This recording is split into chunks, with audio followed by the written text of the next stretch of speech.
Hi everyone, the question is let R be the set of real numbers and function f be defined from all real numbers to all real numbers be given by f of x equal to under root of mod x minus log of 1 plus mod x. We now make the following assertions. Statement 1, statement 2. There exists a real number a such that f of x is less than equal to a for all x. There exists a real number b such that fx is greater than equal to b for all x.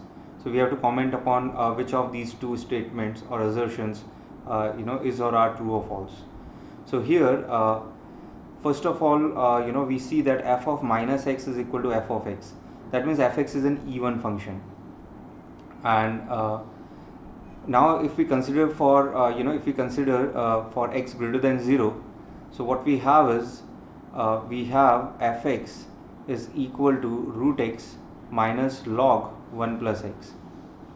Now what about the derivative f prime x? It is essentially 1 by 2 root x minus 1 by 1 plus x.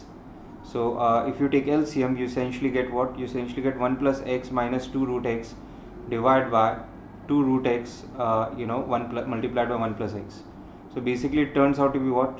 Root x minus 1 whole square divided by 2 root x 1 plus x.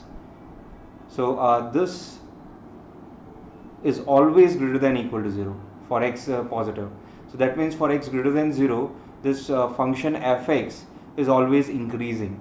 Mind you, f prime x is becoming 0 at just one point, which is x equal to 1. So in a way you may say it is momentarily, so to speak, is becoming 0 momentarily. Otherwise it is increasing, and derivative being 0 at just one point doesn't disturb the increasing nature of a function, just like x cube is throughout increasing, although derivative at x equal to 0 is 0.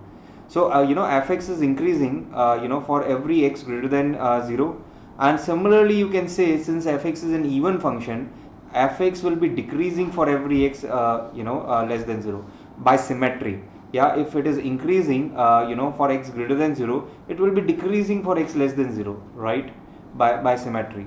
So definitely you can say that there is a lower bound. So that means statement 2 is correct, and that lower bound can be anything less than or equal to f of 0. And what is f of 0? F of 0 is 0. So there exists a real number b such that fx is greater than equal to b for all x. Now what about the upper bound? So here fx tends to infinity as x tends to infinity. So here in fact fx will tend to infinity as x tends to minus infinity also. Why? Because this is an even function.